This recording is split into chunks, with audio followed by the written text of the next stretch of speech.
അള്ളാഹുവിൻ്റെ അതിമഹത്തായ അനുഗ്രഹം നാം കേട്ടുകൊണ്ടിരിക്കുന്നത് സൂറത്തുൻ നിസാ സ്ത്രീകൾ എന്ന അധ്യായമാണ്. അതിലെ 17, 18 രണ്ട് ആയത്തുകളാണ് നമ്മൾ പാരായണം ചെയ്തു കേട്ടത്. ഈ രണ്ട് ആയത്തുകളിൽ പറയപ്പെടുന്ന പ്രധാനപ്പെട്ട വിഷയം തൗബയെ സംബന്ധിച്ചാണ്. എന്താണ് തൗബ എന്ന് അള്ളാഹു നമുക്ക് പഠിപ്പിച്ചു തരികയാണ്. തൗബ സ്വീകരിക്കപ്പെടുന്നത് ഏത് സമയം വരെയാണ് എന്നും അതേപോലെ തന്നെ തൗബ എങ്ങനെയാണ് ചെയ്യേണ്ടത് എന്നതിനെ സംബന്ധിച്ചും ഒക്കെ ഈ ആയത്തിന്റെ വിശദീകരണത്തിൽ ആദരവായ റസൂലുള്ളാഹി സ്വല്ലല്ലാഹു അലൈഹി വസല്ലമ തങ്ങൾ മനസ്സിലാക്കി തരുന്നു. തൗബ എന്ന് പറഞ്ഞാൽ സാധാരണ നമ്മൾ പറയുന്നത് പശ്ചാത്താപം എന്നാണ്. യഥാർത്ഥത്തിൽ അതിന്റെ പദാനുപദ അർത്ഥം എന്ന് പറഞ്ഞാൽ മടങ്ങുക എന്നാണ്. താബ റജഅ എന്ന അർത്ഥമാണ്, അഥവാ മടങ്ങുക. എന്താ ഈ മടങ്ങുക എന്ന് പറഞ്ഞാൽ? തന്നിൽ നിന്ന് സംഭവിച്ചു പോയ തെറ്റുകുറ്റങ്ങളെ ഓർത്തെടുക്കുകയും അതിൽ നിന്നെല്ലാം മടങ്ങി മറ്റൊരു നല്ലൊരു ജീവിതത്തിലേക്ക് മാറുന്ന അവസ്ഥയ്ക്കാണ് തൗബ എന്ന് പറയുന്നത്. അല്ലാഹു സുബ്ഹാനഹു വ തആല പറയുന്നു, ഇന്നമത് തൗബത്തു അലല്ലാഹി ലില്ലദീന യഅമലൂന അസ്സൂഅ ബിജഹാലത്തിൻ തുമ്മ യതൂബൂന മിൻ ഖരീബ്. അറിയണം, തൗബ എന്ന് പറഞ്ഞാൽ അറിവില്ലായ്മ കാരണം തെറ്റ് ചെയ്യുകയും ഒട്ടും വൈകാതെ ആ ചെയ്തുപോയ തെറ്റിന്റെ പേരിൽ അനുദപിക്കുകയും ചെയ്യുന്നവർക്കുള്ളതാണ് പശ്ചാത്താപം എന്ന് പറയുന്നത്, തൗബ എന്ന് പറയുന്നത്.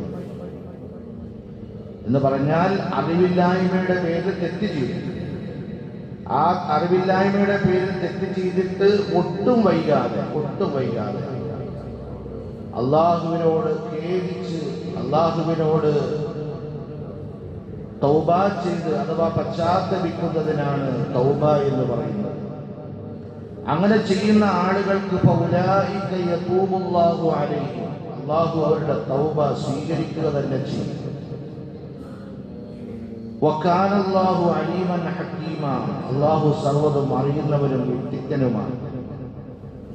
അപ്പോൾ ഒരു തെറ്റ് ചെയ്താൽ ഉടനെ തന്നെ, വലിയ താമസമൊന്നും നീട്ടിക്കൊണ്ടു പോകാതെ ഉടനെ തന്നെ ആ തെറ്റിന്റെ പേരിൽ അള്ളാഹുവിനോട് പശ്ചാത്തപിച്ച് മടങ്ങുന്നുവെങ്കിൽ തീർച്ചയായും അല്ലാഹു സുബ്ഹാനഹു വ തആല അവന്റെ പശ്ചാത്താപം സ്വീകരിക്കുന്നതാണ്.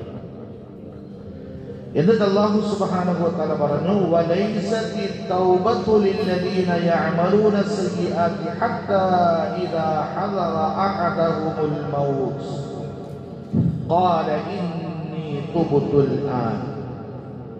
ഒരാൾ തെറ്റുകൾ ചെയ്തുകൊണ്ടിരിക്കുകയും അവന്റെ മരണമടുത്തു വരുമ്പോ ഞാനിതാ പശ്ചാത്തപിച്ചിരിക്കുന്നു എന്ന് പറയുകയും ചെയ്യുന്നവർക്കുള്ളതല്ല പശ്ചാത്താപം എന്ന് പറയുന്നത്.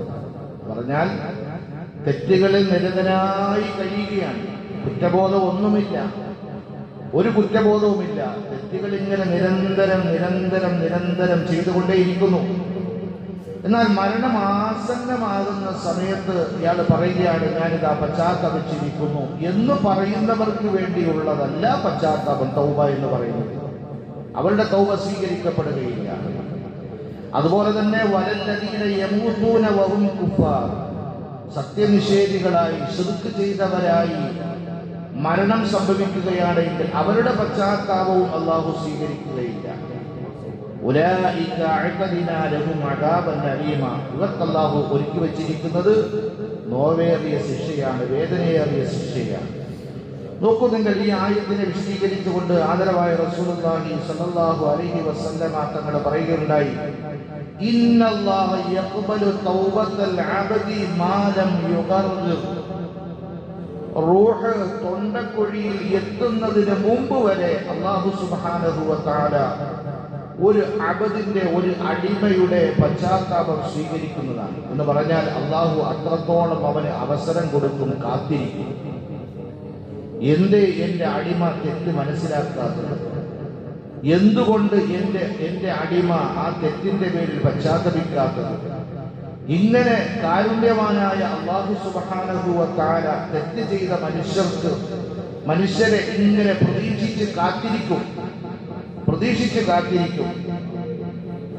ഏതുവരെ? മാനം യുഗർദിർ, അവന്റെ റൂഹ് തൊണ്ടക്കുഴിയിൽ എത്തുന്നത് വരെ. റൂഹ് തൊണ്ടക്കുഴിയിൽ എത്തുന്നത് വരെ.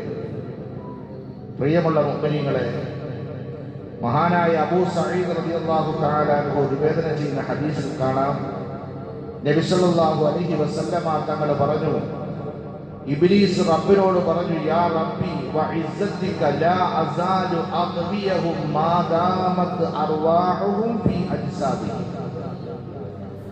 ഇബ്ലീസ് റബ്ബിനോട് പറഞ്ഞു, റബ്ബേ, നിന്റെ ഇസ്സത്തിനെ തന്നെയാണ് സത്യം, ഞാൻ ഈ ജനങ്ങളെ വഴിപിഴപ്പിച്ചുകൊണ്ടിരിക്കും. ഏതുവരെ? അവരുടെ ശരീരത്തിൽ റൂഹ് ഉണ്ടായിരിക്കുന്നിടത്തോളം കാലം. അവരുടെ ശരീരത്തിൽ റൂഹ് നിലനിൽക്കുന്നിടത്തോളം കാലം ഞാൻ അവരെ വഴിപിഴപ്പിച്ചുകൊണ്ടേയിരിക്കും. ഉടനെ അല്ലാഹു സുബ്ഹാനഹു വ തആല ഇബ്ലീസിനോട് പറഞ്ഞു അത്രേ. ഇബ്ലീസിനോട് പറഞ്ഞു, വഇസ്സതി വജലാലി, എന്റെ ഇസ്സത്തിനെ തന്നെയാണ് സത്യം, എന്റെ ജലാലിയത്തിനെ തന്നെയാണ് സത്യം. ലാ അസാലു അഗ്ഫിർ ലഹും മസ്തഗ്ഫിറൂനി, അവർ എന്നോട് പൊറുക്കലിനെ തേടുന്നിടത്തോളം കാലം ഞാൻ അവർക്ക് പുറത്തു കൊടുത്തുകൊണ്ടേയിരിക്കും. ഇബ്ലീസിനോട് പറഞ്ഞ മറുപടിയാണത്. അവരെന്നോട് പൊറുക്കലിനെ തേടുന്നിടത്തോളം കാലം ഞാൻ അവർക്ക് പുറത്തു കൊടുത്തുകൊണ്ടേയിരിക്കും എന്ന് അല്ലാഹു സുബ്ഹാനഹു വ തആല ഇബ്ലീസിനോട് മറുപടി പറഞ്ഞു എന്ന് ഹബീബായ റസൂലുള്ളാഹി സ്വല്ലല്ലാഹു അലൈഹി വസല്ലം. പ്രിയമുള്ള മുഅ്മിനീങ്ങളെ, ഒരു മനുഷ്യനാണ് സാഹചര്യങ്ങളുടെ സമ്മർദ്ദത്തിന്റെ പേരിലോ അല്ലെങ്കിൽ പിഴച്ചുപോയ കൂട്ടുകെട്ടിന്റെ പേരിലോ തെറ്റിലേക്കോ കുറ്റങ്ങളിലേക്കോ പോയേക്കാം. അതിനുള്ള പരിഹാരം, മടങ്ങാനുള്ള പരിഹാരം എന്താണ്? ഉടനെ തന്നെ അള്ളാഹുവിന്റെ വാതിലിൽ മുട്ടുകയും റബ്ബിനോട് യഥാർത്ഥ രൂപത്തിൽ പശ്ചാത്തപിച്ച് മടങ്ങുകയും ചെയ്യുക. ഇതാണ് ഏറ്റവും പ്രധാനമായിട്ടുള്ള ഒരു കാര്യം. അതിനെ ബോധ്യപ്പെടുത്തുകയാണ് ഈ 2 ആയത്തുകളിലൂടെ അല്ലാഹു സുബ്ഹാനഹു വ തആല. കഴിഞ്ഞ ദിവസം നമ്മൾ ചർച്ച ചെയ്ത കൂട്ടത്തിൽ എറിഞ്ഞു കൊല്ലപ്പെട്ട ഒരു സഹാബിയുടെ പേര് പറയപ്പെടുകയുണ്ടായി. അപ്പോൾ പലരും അപ്പോഴാരും സംശയം ചോദിച്ചില്ല, പുറത്തിറങ്ങി പലരും അങ്ങോട്ടും ഇങ്ങോട്ടൊക്കെ സംസാരിച്ചു. സഹാബി എങ്ങനെ തെറ്റ് ചെയ്യുക, വ്യചരിക്കുക, റളിയല്ലാഹു അൻഹു എങ്ങനെ പറയുക. മാഇസ് റളിയല്ലാഹു തആല അൻഹു ആണ്. മാഇസ്, അദ്ദേഹത്തിന്റെ പൂർണ്ണ പേര് മാഇസ് ഇബ്നു മാലിക് എന്നാണ്. പൂർണ്ണ പേര് മാഇസ് ഇബ്നു മാലിക്. നമ്മൾ തെറ്റ് ചെയ്ത പോലെയല്ല സഹാബത്തിന്റെ തെറ്റെന്ന് പറയുന്നത്. മാഇസ് ഇബ്നു മാലിക് റളിയല്ലാഹു അൻഹു ഒരു സന്ദർഭത്തിൽ നബി സല്ലല്ലാഹു അലൈഹി വസല്ലം തങ്ങൾ, ഇമാം മുസ്ലിം റിപ്പോർട്ട് ചെയ്യുന്ന ഹദീസിൽ കാണാം, ഇമാം ബുഖാരി ഉദ്ധരിക്കുന്നുണ്ട് അദ്ദേഹത്തിന്റെ സംഭവം. മാഇസ് റളിയല്ലാഹു തആല അൻഹു ഒരിക്കൽ നബി സല്ലല്ലാഹു അലൈഹി വസല്ലം തങ്ങളുടെ അടുക്കലേക്ക് വന്നിട്ട് പറഞ്ഞു, തഖ്റിനി യാ റസൂലല്ലാഹ്, അല്ലാഹുവിന്റെ റസൂലേ, എന്നെ ഒന്ന് ശുദ്ധി കലശം നടത്തണം, എന്നെ ഒന്ന് ശുദ്ധീകരിക്കണം എന്ന് പറഞ്ഞു. നബി സല്ലല്ലാഹു അലൈഹി വസല്ലം തങ്ങൾ പറഞ്ഞു, ഇർജി വൈഹക്, മടങ്ങിപ്പോ. മടക്കി വിട്ടു. അദ്ദേഹം നടന്നു, കുറച്ച് ചുവട് നടന്നിട്ട് മുമ്പോട്ട് അദ്ദേഹത്തിന് നടക്കാൻ കഴിയുന്നില്ല. കാരണം മനസ്സിന്റെ ഉള്ളിൽ മുഴുവൻ കുറ്റബോധമാണ്. വിവാഹിതനാണ്, ഒപ്പം വ്യഭിചാരത്തിൽ ഏർപ്പെടുകയും ചെയ്തു, സിനാ ചെയ്തു. ആഖിറത്തിന്റെ ശിക്ഷയെ പറ്റി അദ്ദേഹത്തിന്റെ ഹൃദയത്തിൽ വല്ലാതെ വേദനയുണ്ടാക്കി. എത്ര കടുപ്പമാണ് നാളെ ആഖിറത്തിന്റെ ശിക്ഷ. വ്യഭിചാരികൾക്ക് വേണ്ടി അള്ളാഹു തയ്യാറാക്കി വെച്ചിരിക്കുന്ന ശിക്ഷ. അള്ളാഹുവിന്റെ റസൂലിന്റെ മുഖത്ത് നിന്ന് അത് കേൾക്കാനിടയായിട്ടുണ്ട് പലപ്പോഴും. മുമ്പോട്ട് നടക്കാൻ അദ്ദേഹത്തിന് കഴിയുന്നില്ല. ഹദീസിൽ പറയുന്നു, അദ്ദേഹം വീണ്ടും മടങ്ങി വന്നിട്ട് നബി സല്ലല്ലാഹു അലൈഹി വസല്ലം തങ്ങളോട് ചോദിക്കുന്നു, തഖ്റിനി, എന്നെ ശുദ്ധീകരിക്കണം. വിഷയം പറയുന്നില്ല. അപ്പോഴും നബി സല്ലല്ലാഹു അലൈഹി വസല്ലം തങ്ങൾ മടക്കി വിടുകയാണ്. അങ്ങനെ 4ാമത്തെ തവണ അദ്ദേഹം വന്നു. ഉടനെ നബി സല്ലല്ലാഹു അലൈഹി വസല്ലം തങ്ങൾ ചോദിച്ചു, എന്താണ് നിന്റെ വിഷയം? അപ്പോഴാണ് ഇദ്ദേഹം വ്യഭിചരിച്ച കാര്യം പറയുന്നത്. താൻ വ്യഭിചാരത്തിൽ ഏർപ്പെട്ടു. ഇസ്ലാമിന്റെ ഹദ് അഥവാ ശിക്ഷ നടപടി എന്റെ മേൽ നടപ്പിലാക്കണം. ഇല്ലെങ്കിൽ എനിക്ക് സമാധാനം ഉണ്ടാവുകയില്ല. നോക്കൂ നിങ്ങൾ, ആരൊരുത്തരും അദ്ദേഹത്തിന്റെ വ്യഭിചാരം കണ്ടിട്ടില്ല. മാത്രമല്ല ആരും അല്ലാഹുവിന്റെ റസൂലിന്റെ മുന്നിലേക്ക് വന്നിട്ട് പറഞ്ഞതുമല്ല. അതുമാത്രവുമല്ല, ഇസ്ലാമിന്റെ പോലീസുകാർ അദ്ദേഹത്തിനെ പിടികൂടിയതുമല്ല, ഒന്നുമല്ല. അദ്ദേഹം സ്വയം, അദ്ദേഹവും ആ സ്ത്രീയും അല്ലാതെ മൂന്നാമതിനോട് അറിയാതെ അദ്ദേഹം നടത്തിയ രഹസ്യ വേഴ്ച, ആ വേഴ്ചയുടെ ശിക്ഷ എത്ര കഠിനമാണെന്ന് മനസ്സിലാക്കിക്കൊണ്ടിട്ടാണ് മാഇസ് റളിയല്ലാഹു തആല അൻഹു ശിക്ഷ ഏറ്റുവാങ്ങാൻ വേണ്ടി വന്നത്. അപ്പോഴാണ് ആയത്ത് റജ്മിന്റെ ആയത്ത്, സൂറത്തുൽ നിസാഇ, സൂറത്തുൽ നൂറിലെ ആയത്ത് റജ്മ് ഇറങ്ങിയ സമയമാണ്. അസ്സാനിയത്തു വസ്സാനി ഫജ്ലിദു കുല്ല വാഹിദ് മിൻഹുമാ മിഅത ജിൽദ എന്ന് തുടങ്ങുന്ന ആയത്ത് ഇറങ്ങിയ സൂറത്തുൽ നൂറിലെ രണ്ടാമത്തെ ആയത്താണെന്ന് തോന്നുന്നു. ആയത്ത് ഇറങ്ങിയ സമയമാണ്, സന്ദർഭമാണ്. ഉടനെ നബി സല്ലല്ലാഹു അലൈഹി വസല്ലം തങ്ങൾ ഓർഡറിട്ടു, ഖാദിയാണല്ലോ, ജഡ്ജിയാണല്ലോ, സ്വയം ഒരാൾ തെറ്റ് ഏറ്റുപറയുകയും ഞാൻ തെറ്റ് ചെയ്തു എന്ന് പറയുകയും ചെയ്യുമ്പോൾ അവിടെ സാക്ഷികളെ ഹാജരാക്കേണ്ട കാര്യമില്ല. നേരെ മറിച്ച് വേറൊരാൾ പറയുകയാണ് ഞാൻ തെറ്റ് ചെയ്തു എന്ന് പറയുകയാണെങ്കിൽ അയാൾ എന്ത് ചെയ്യണം? 4 സാക്ഷികളെ ഹാജരാക്കണം. പക്ഷേ സ്വയം ഒരാൾ തെറ്റ് ഏറ്റെടുക്കുകയാണ്, ഞാൻ ചെയ്തിട്ടുണ്ട് എന്ന് പറയുകയാണെങ്കിൽ അവിടെ സാക്ഷിയുടെ ആവശ്യമില്ല. നബി സല്ലല്ലാഹു അലൈഹി വസല്ലം തങ്ങൾ വിധിച്ചു, അദ്ദേഹത്തിനെ എറിഞ്ഞു കൊല്ലാൻ വേണ്ടി പറഞ്ഞു. അങ്ങനെ മദീനയുടെ ചാരത്തുള്ള ഒരു മലയുടെ മുകളിലേക്ക് അദ്ദേഹത്തിനെ കൊണ്ടുവരപ്പെടുകയും സഹാബാക്കൾ കല്ലെറിയുകയും ചെയ്തു. സഹാബാക്കൾ എറിഞ്ഞു കൊല്ലുകയാണ്. മറ്റൊരു റിവായത്തിൽ കാണാം, ഒരു കുഴി കുഴിച്ചിട്ട് ആ കുഴിയുടെ ഉള്ളിൽ അദ്ദേഹത്തിനെ നിർത്തി കല്ലെറിഞ്ഞു എന്ന്. അങ്ങനെ ഏതായിരുന്നാലും അദ്ദേഹത്തിനെ കല്ലെറിഞ്ഞു. ഏറുകൊണ്ട് അദ്ദേഹത്തിന്റെ ശരീരം പൊട്ടി രക്തം ധാരധാരയായി ഒഴുകാൻ തുടങ്ങി. ഏറുകൊണ്ട് അദ്ദേഹം ഓടാൻ തുടങ്ങി. സഹാബാക്കൾ പറഞ്ഞു, ഞങ്ങളുടെ കൂടെ ഓടി എറിഞ്ഞു. അവസാനം അദ്ദേഹം മരണപ്പെട്ടു. നബി സല്ലല്ലാഹു അലൈഹി വസല്ലം തങ്ങളോട് സഹാബാക്കൾ വന്നിട്ട് പറഞ്ഞു, മായിസ് മരണപ്പെട്ടിരിക്കുന്നു. നബി സല്ലല്ലാഹു അലൈഹി വസല്ലം തങ്ങൾ പറഞ്ഞു, അദ്ദേഹത്തിന്റെ ജനാസ കുളിപ്പിക്കാൻ പറഞ്ഞു, ജനാസ കൊണ്ടുവരാൻ പറഞ്ഞു. ജനാസയെ കൊണ്ടുവന്നു. നബി സല്ലല്ലാഹു അലൈഹി വസല്ലം തങ്ങൾ ആ മയ്യിത്തിന് വേണ്ടി നിസ്കരിച്ചു. മായിസ് റളിയല്ലാഹുവിന്റെ മയ്യിത്തിന് വേണ്ടി നബി സല്ലല്ലാഹു അലൈഹി വസല്ലം തങ്ങൾ മയ്യിത്ത് നിസ്കാരം നടത്തി.